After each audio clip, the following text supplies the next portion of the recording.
Welcome back to Find the Juice. This is Teddy Slugger again, and I decided instead of breaking down those playing games, let's break down the real games. Let's break down those first NBA playoff games on Saturday. And by doing that, we're going to start with the Bucks and Pacers. The Bucks won 3 of the 4 matchup this year against Indiana. Indiana won in Indianapolis by 1 point. Milwaukee won those 3 games by 11, 8, and 7. Indiana plays much better defense at home. They're 11th in defense against above the break 3, 8th in defense at the rim. Indiana is soft against mid-range shots where the Bucks shoot from 11% of the time, and defending the paint where the Bucks shoot from 19% of the time. This would explain why Damian Lillard had a tough series during the season against Indiana where he averaged 18 points on 35.5% shooting. Giannis destroyed Indiana this season, averaging 30 points on 65% shooting in those matchups. This is probably because he got to go one-on-one with Pascal Siakam,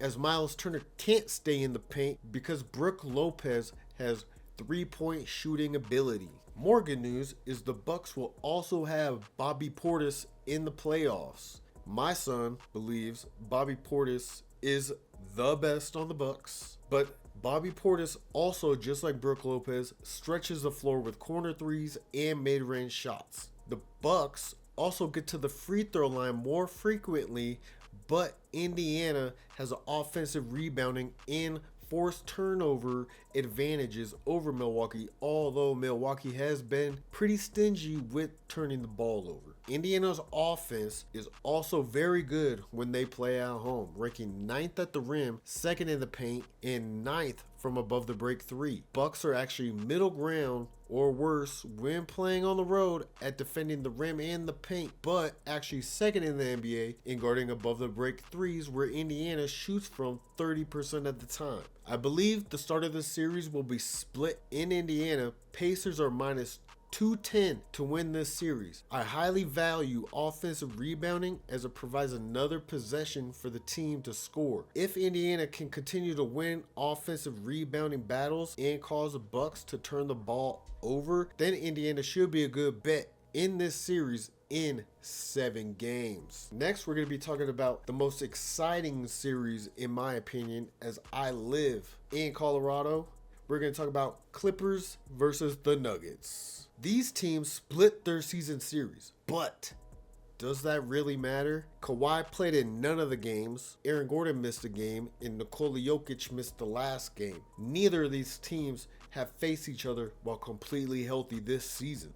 Denver's only opening advantage is their ability to get to the free throw line. But if you dig deeper and you want to support the Denver Nuggets in this series and root for them to make it to the second round, then you want to look at Denver running in transition the 8th most in the NBA and finishing in transition with a 58% field goal percentage, the best in the NBA. That accompanied with the Clippers being the 3rd worst transition defense in the NBA, not even factoring in the altitude of Denver, makes that a clear advantage for Denver, along with the Clips' middle of the road or worse defense at the rim, in the paint, and against above the break 3s. The Clippers are actually a fantastic 3-point shooting team with Norman Powell and Kawhi both shooting 40% or higher from above the break 3 on the road, and Denver being 21st defending these shots should keep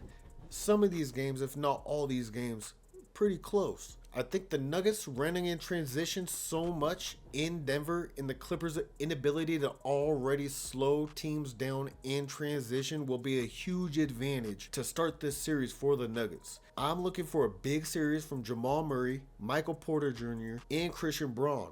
Give me the underdogs in this series, Nuggets plus 105. Now, we're going to talk about the underdog everyone is picking. The media, ESPN, Fox, and your buddies. We're going to talk about Pistons versus the Knicks. The Pistons actually won 3 of their 4 matchups with the Knicks this season. The Pistons are terrible at scoring at the rim, but do a good job at scoring in the paint and from above the break three. This is led by Malik Beasley, Tim Hardaway Jr., and Cade Cunningham. The good thing to go along with that is the Knicks are pretty bad at defending those two zones the Pistons are good from. The Pistons are 8th in defending the rim with Jalen Duran and 13th against above the break three. The Knicks offense is pretty weak at the rim, but 11th in above the break three field goal percentage. Another strength for the Knicks is their spot up shooting. But guess what? Detroit is one of the best in the NBA at stopping spot up shots. On paper, this seems like a strength versus strength matchup where Detroit's defense will try to stop New York's offense. The Knicks are minus 425 to win this series, and I believe the Knicks will win this on the backs of their advantage on the offensive boards, ability to face turnovers, and the Pistons' issues with fouling their opponent. And here it is, the game of the day. Anthony Edwards versus Luka Doncic and LeBron James. These teams split their season series, but the Minnesota Timberwolves actually lost in LA after the Lakers acquired Luka Doncic from the Dallas Mavericks. The Lakers should get to the free throw line a lot more frequently than Minnesota with LeBron and Luka. The real only advantage I see for Minnesota is offensive rebounding with Rudy Gobert and Naz Reid.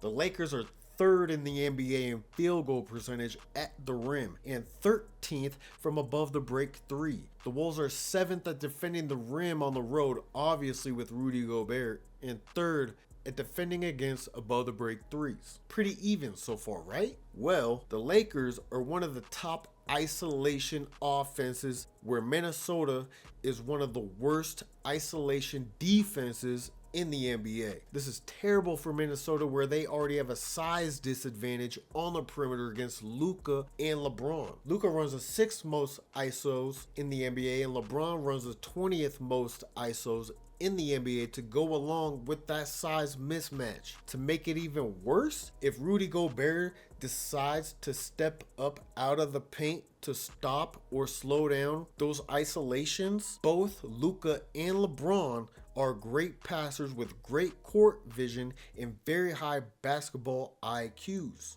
This one's easy for me.